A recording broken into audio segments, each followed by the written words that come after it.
My name is Candace Hill, and this is my story. Have you ever done something or been part of something that made you feel powerful and important? Something that made you want to try your hardest and never give up? For me, it's playing volleyball and being part of a team. I played volleyball for as long as I can remember. My father taught me how to play when I was little, and I fell in love with it. After practicing for years, I eventually joined Premier Volleyball Club in Toronto, where I grew up. My team became my family and volleyball became my life. I played volleyball all throughout elementary school, and by the time I was in my junior year in high school, I was offered a full scholarship to play at UCLA in the US. I couldn't believe it. Not only was I getting a free education, but I was going to be playing for UCLA's female varsity volleyball team.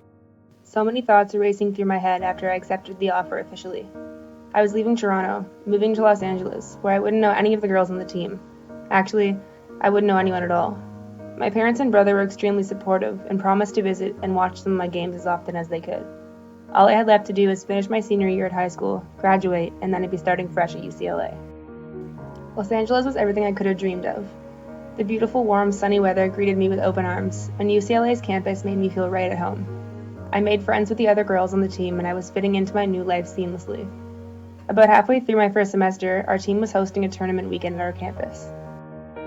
During our third game of the tournament, I jumped to spike a ball over the net, and when I landed back in the court, I twisted my knee. Right away, I knew I tore something and that I would undoubtedly be missing some major time in upcoming games. I went to the hospital, and the specialist informed me of the 3 world-crushing facts. I had torn a ligament in my knee, I needed surgery to fix it, and that after the surgery, there was a high chance that my knee would never be or feel the same.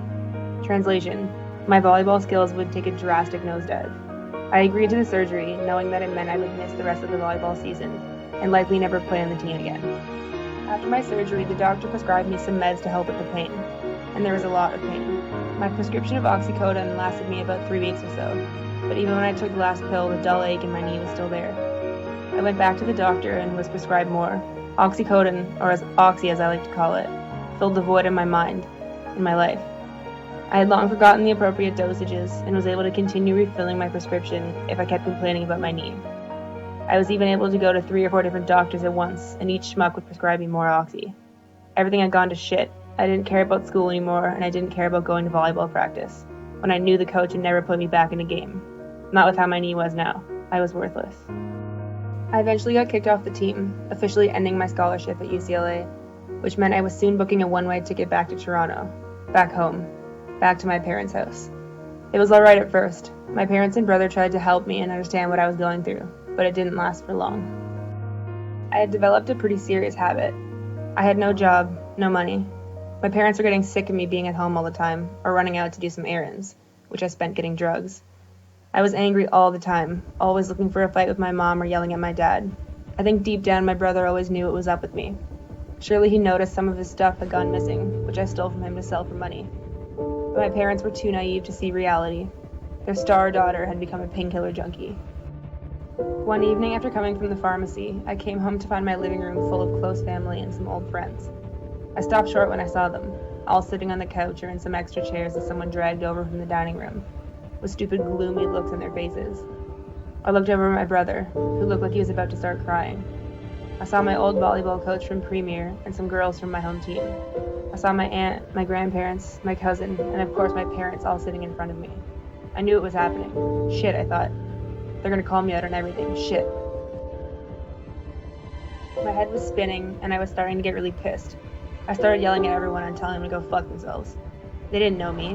They didn't know what it was like to mess your whole life up. My dad was trying to get me to sit down, trying to get me to listen to them. He said I needed help. I pushed him away, and the next thing I knew, I was out the door, running down the street. I could hear my brother running after me, but after a couple of blocks, he stopped. I just kept running. I was crying. I knew I had messed up. But what was I supposed to do? Go to rehab? Yeah, like that would make my knee better. All I was ever good at was playing volleyball. There was nothing else for me. I didn't know what to do.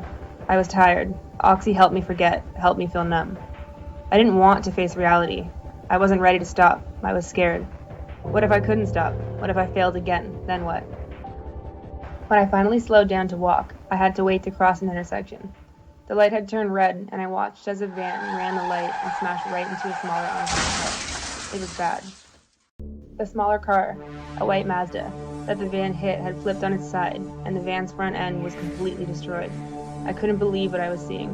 I looked around in shock to see if there was anyone else around who saw, but there was no one. Only me. There were people in those cars, but no one was moving. I knew what I was supposed to do, but if I called 911, the cops would come and might want to talk to me. They would know that I was strung out. My name is Janan, and this is my story. I am 28 years old and originally from Iran.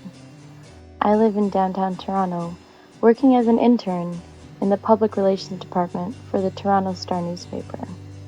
Pretty awesome. My boyfriend Kunal is from India. He lived in Toronto as well, but with his family. He is Hindu, and his family practiced the religion very strictly. They came from a long line of traditional family customs and maintained high standards from within the family, such as being doctors or engineers. Kunal and I were together for about 8 years. I loved him very much. We've always had such a deep connection and understanding for one another, just like best friends would. As cheesy as it sounds, I found my soulmate. Life seemed like it was all working out for me. I loved my job. I had an amazing boyfriend. I couldn't help but wonder, was this all too good to be true? Unfortunately, that gut feeling grew a little. Kunal and I had major interracial differences. As I am a Christian Iranian, and he is a Hindu from India, this news did not go well with our families. My family knew about Kunal and his cultural background, and they've disapproved of it from the beginning. They were certain I would pass through this like a phase. As the years went on and our relationship grew stronger, our families started to worry. His family knew about a mysterious girl he was dating, but never got the chance to meet her. We both knew this day would come, the day to confront the elephant in the room. Kunal invited me to his family's house for dinner to formally introduce me to his family. I was so nervous, I had no idea what to expect. I entered the house, said my hellos, sat for dinner, and had small talk conversations. Then the interrogation started. Questions like, where are you from, Janan? Oh, so we assume you're not Hindu then? My heart was beating louder and louder. I was sweating. The room suddenly went silent as everybody awkwardly stared back and forth between Kunal and I. Finally, his dad got up from the table and stormed off. His mom followed in tears of disappointment. Everyone left the room, and Kunal took me aside to talk. I asked him why he didn't speak up for me. Why didn't he defend me? He argued on and on how he cannot stand up to his parents and how disrespectful it was. I then asked, what did he expect them to do, just magically accept me? He huffed and puffed with frustration, went on about how I just don't understand. I made it clear that I too have family restrictions, but was more than happy to stand up for him. I had this notion, this delusional vision of us fighting through whatever obstacle that came our way, just so that we can be together. I guess he didn't have the same vision. He took his anger out on me, yelling and yelling. The argument got pretty heated. I stood up, looked at him, and walked out the door. We were yelling. I stormed off, crying, heartbroken, went into my car, my white Mazda. I didn't know what to do. I didn't know what to think. As I pushed through the pedal, tears went through my face. I cried and I cried.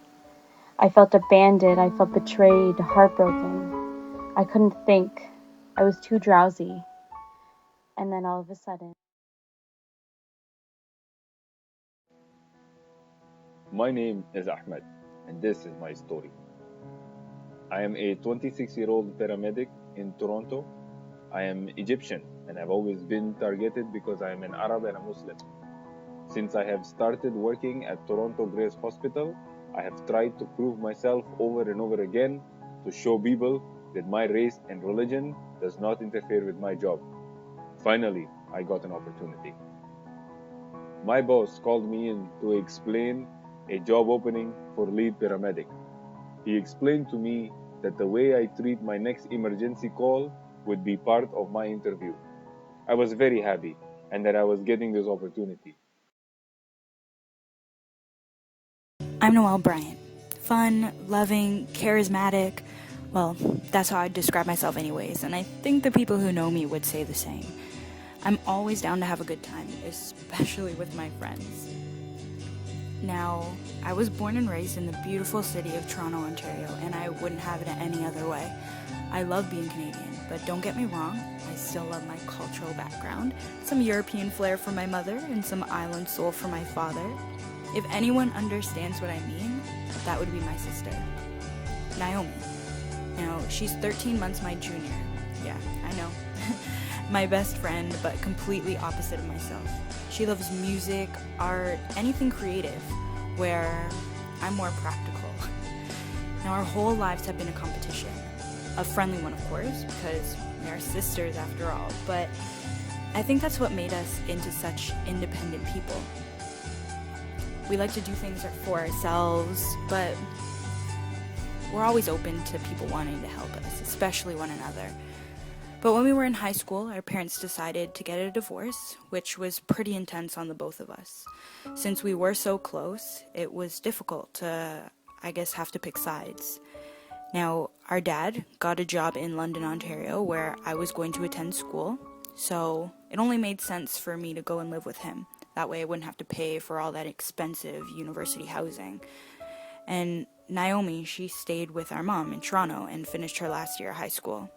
So we lived pretty far apart. We didn't speak as much as we used to, but still things wouldn't change. We spent our whole lives together, so a couple years apart's not that big a deal. Now, after my 4 years at uni, I moved back to Toronto. So I studied emergency communications when I was in school and got a job as a police dispatcher and emergency contact representative when I moved back. It's a pretty intense job, high pace, always has me on my feet, but I love it. And have you seen that movie, The Call, with Halle Berry? Well, that's basically what I do, and like I said, I love it. It's so different than any other thing in my life, which makes it easy to separate business from pleasure. But once I got settled into my new job and apartment, Naomi and myself were going to meet up for lunch. So we had made these plans to go to our favorite restaurant downtown.